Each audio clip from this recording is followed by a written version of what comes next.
Let us start, obviously, with the latest jobs numbers. The economy, according to BLS, lost 23,000 jobs in July, when economists were expecting a 95,000 job gain.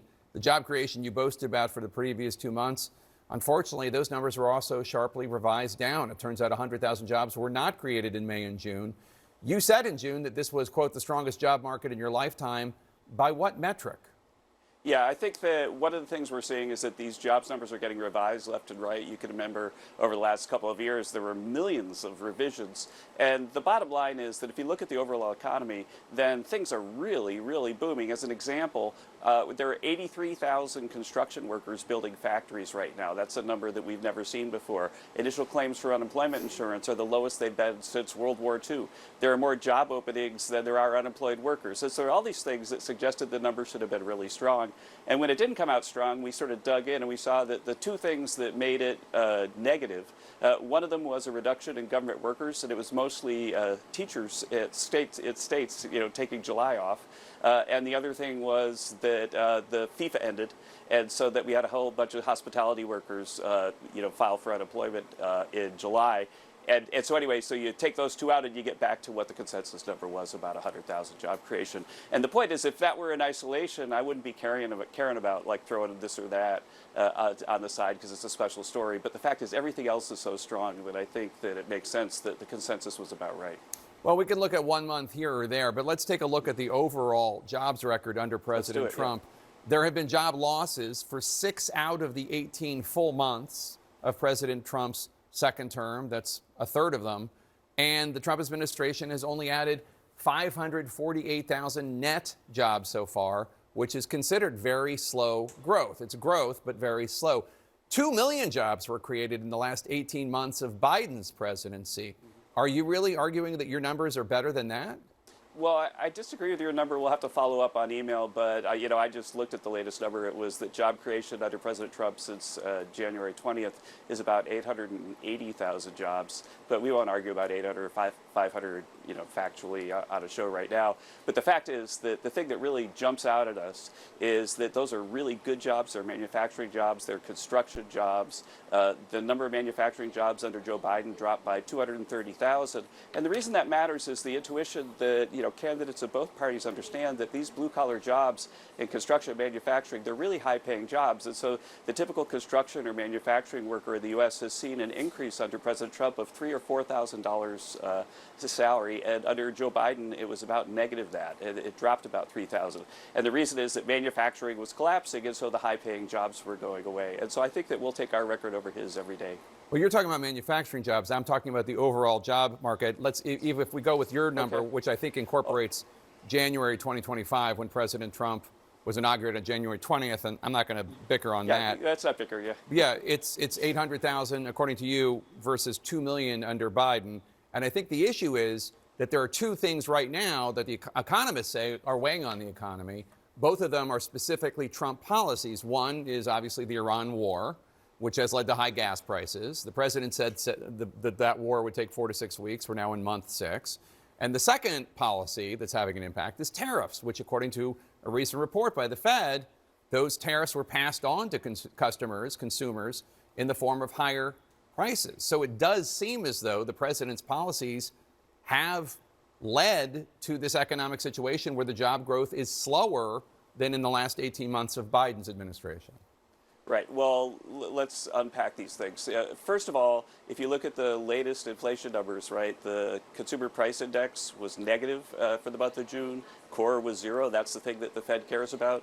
The PCE index, which is the Fed's #1 index, was negative both for core and top line. And so all of the price data have been decelerating.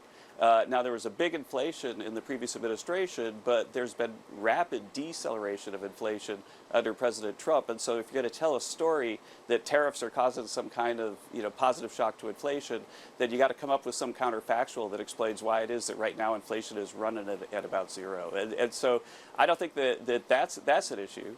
And I think that, again, going forward, if you look at imports, so the trade policy has made everybody want to onshore their stuff. If you look at imports right now, 50% of imports in the U.S. are capital goods, which are going into those factories that are being built by the 80-something thousand construction construction workers in the factories.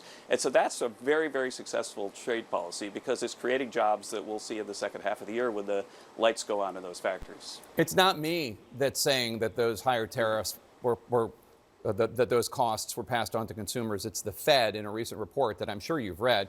But let's talk about gas prices.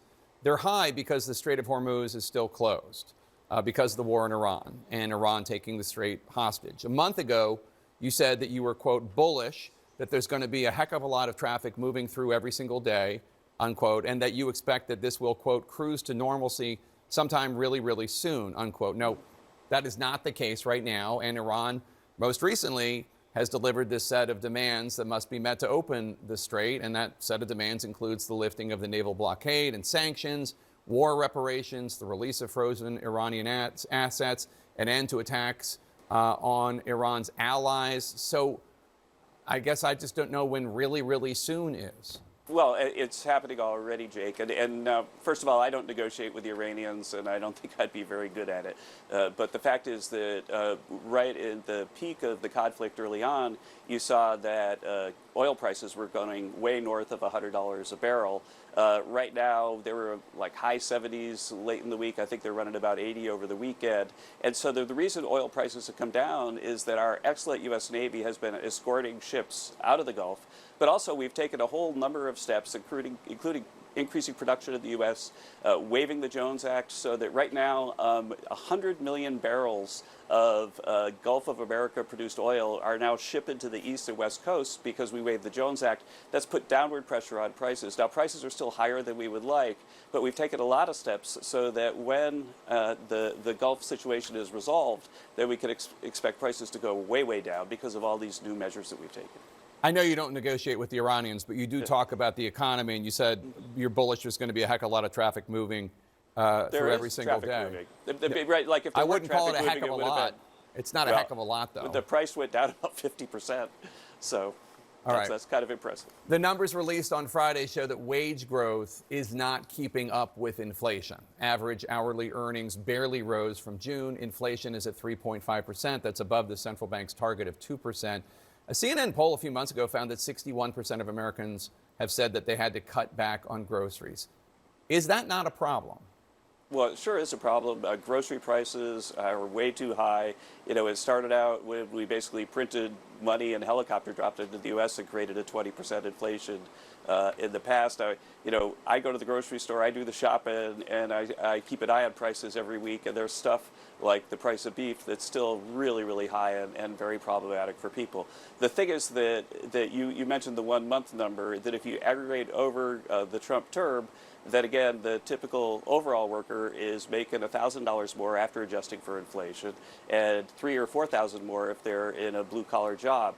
And so those people have more money for groceries, but grocery prices are still high, and we've still got a lot of work to do. Now, one of the things that we've been doing is that we've been taking steps to address these issues. So we started out with avian flu, and everybody was talking about egg prices. Egg prices are really low right now.